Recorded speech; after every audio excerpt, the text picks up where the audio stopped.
آپ پڑھے لکھے لوگ ہیں، قرآن کہتا ہے قل هو اللہ احد، اللہ ایک ہے۔ آخر یہ احد اللہ ایک ہے کس نے کہا اللہ ایک ہے؟ رسول اللہ نے کہا اللہ ایک ہے، یہ پیغام اللہ کا ہے، لیکن اس پیغام کو امت تک پہنچانے والے کو نبی آخر الزماں کہتے ہیں۔ حضور کو معراج ہوئی، اللہ رب العالمین فرماتا ہے کہ آپ دیکھیں اگر ہم بڑا پریشان ہوتے ہیں، ہماری بھی مثال ہے، تو ہم جب بڑا پریشان ہوتے ہیں تو لوگ کہتے ہیں چلیے کہیں گھوم ٹہل کر آتے ہیں تاکہ ہمارا ذہن فریش ہو جائے۔ میرے آقا سید عالم صلی اللہ علیہ وسلم پر جب مصیبت پر مصیبت آئی، مکے والوں نے آپ کو نکال کے بائیکاٹ کر دیا، اور سیدہ خدیجہ الکبریٰ، سیدہ ام المؤمنین سیدہ خدیجہ کا انتقال ہو گیا، تو حضور بڑے بے چین رہنے لگے۔ اسی دوران حضور کے چچا حضرت ابو طالب جو حضرت علی شیر خدا کے والد ہیں، ان کا انتقال ہوا، تو میرے آقا نے فرمایا حضور بڑے پریشان رہنے لگے۔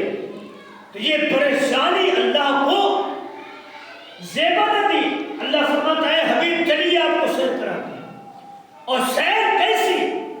ایک لمحے میں حضور سو رہے ہیں، آپ تاریخ پڑھیے تو ہر شب نبی رحمت صلی اللہ تعالی علیہ وسلم، ہر رات ساری امت سوتی ہے تو میرے آقا بیدار ہوتے ہیں اور اللہ کی مدد کرتے ہیں، ساری امت سوتی ہے، لیکن ہر رات سونے والا، ہر رات جاگنے والا معراج النبی کی رات سویا کیوں؟ قرآن کہتا ہے حضور چادر تان کر سو گئے۔ عشاء کی نماز کے بعد جبریل آئے اور رسول اللہ کے ساتھ یہ ہے کہ تمام نبی کہتے رہے اے اللہ میں دیکھنا چاہتا ہوں۔ اللہ نے بات تو کر لیا، طور پہ بلا تو لیا، لیکن کوئی نبی کا دیدار نہ کر سکا۔ جس نبی نے دیدار کیا وہ ہمارا نبی ہے، سبحان اللہ۔ جو امام الانبیاء ہے وہ ہمارا نبی ہے۔ حضور سو رہے ہیں، بظاہر حدیث کہتی ہے بظاہر نبی سوتے ہیں لیکن ان کا دل بیدار ہوتا ہے، کیونکہ امتی میں اور نبی میں یہی فرق ہے کہ امتی سوتا ہے تو وہ سوتا ہی ہے، اس کا سونا اس کا مرنا برابر ہے، لیکن نبی سوتا ہے تو نبی کی آنکھیں سوتی ہیں، ان کا دل بیدار ہوتا ہے۔ حضور سوئے، جبریل علیہ السلام آئے، اللہ نے کہا اے جبریل جاؤ میرے نبی کو لے کر آؤ معراج میں، تو حضور علیہ السلام کو لینے جبریل آئے، حضور سو رہے ہیں، اب اپنے کافوری ہونٹوں سے چومے قدم یا دے آواز، کس طرح جبریل جگائے، وہ بھی اتنی رات میں حضور سو رہے ہیں، جبریل آتے ہیں، اپنا لعاب نبی کریم علیہ السلام کے مبارک قدم مبارک پر رکھتے ہیں اور حضور بیدار ہوتے ہیں، اور کہا یا رسول اللہ چلیے اللہ آپ سے ملنے کا مشتاق ہے، اللہ آپ سے ملنے کا مشتاق ہے۔ تو حضور گئے، اور جانتے ہیں حدیث ہمیں بیان کرتی کہ جب حضور گئے مکے سے، حضور کو جب معراج ہوئی، حضور گئے بیت المقدس گئے، جو آج فلسطین میں ہمارا قبلہ اول ہے، وہیں سے حضور کو معراج ہوئی، وہ نشانیاں آج بھی موجود ہیں جہاں سے حضور معراج ہوئی۔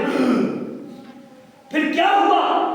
حضور نے سفر معراج میں بیت المقدس میں تمام نبی رسول اکٹھے ہیں، وہ نبی جو آدم علیہ السلام ہے، جو وہ نبی جو ابراہیم ہے، اسماعیل ہے، حضرت عیسیٰ ہے، تمام نبی رسول بیت المقدس میں اکٹھے ہوئے۔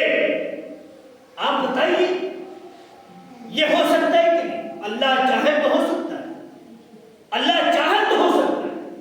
اللہ نے کن کہا تو ساری کائنات عالم وجود میں آ گئی، تو کیا اللہ چاہے تو نبی رسول اکٹھے نہیں ہو سکتے؟ بے شک ہو سکتے۔ سکتے ہیں، یہ ہمارا عقیدہ و ایمان ہے۔ اگر اس بات کی کوئی انکار کرے تو سمجھ لیجئے وہ 50 وقت کی نماز پڑھے، کیونکہ یہ سارے واقعات تو خواب میں ہوئے، سفر معراج میں ہوئے۔ اب کیا ہوا؟ سب تمام نبی رسول بیت المقدس میں اکٹھے ہیں اور صف بنی ہے، تمام نبی رسول سب بندی کر کے کھڑے ہیں۔ جبریل آتے، یا رسول اللہ صلی اللہ علیہ وسلم، جبریل نے اذان دی۔ سب سے پہلے اذان دینے والے کو جبریل کہتے، سب سے پہلے اقامت کہنے والے کو جبریل کہتے۔ جبریل نے اذان دے، اقامت کہی، اور حضور سے گزارش کرتے ہیں، حضور سے فرماتے، یا رسول اللہ آپ نماز پڑھائیے، آپ نماز پڑھائیے۔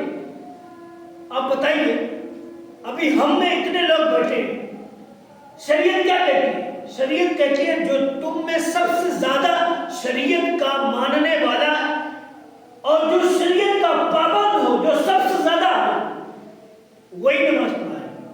اگر ہم میں سب سے اچھا قرآن پڑھنے والا ہے، سب سے اچھا عبادت گزار ہے، قرآن پڑھنے والا ہے، باشرح ہے، تو شریعت کہتی ہے وہ نماز پڑھائے گا۔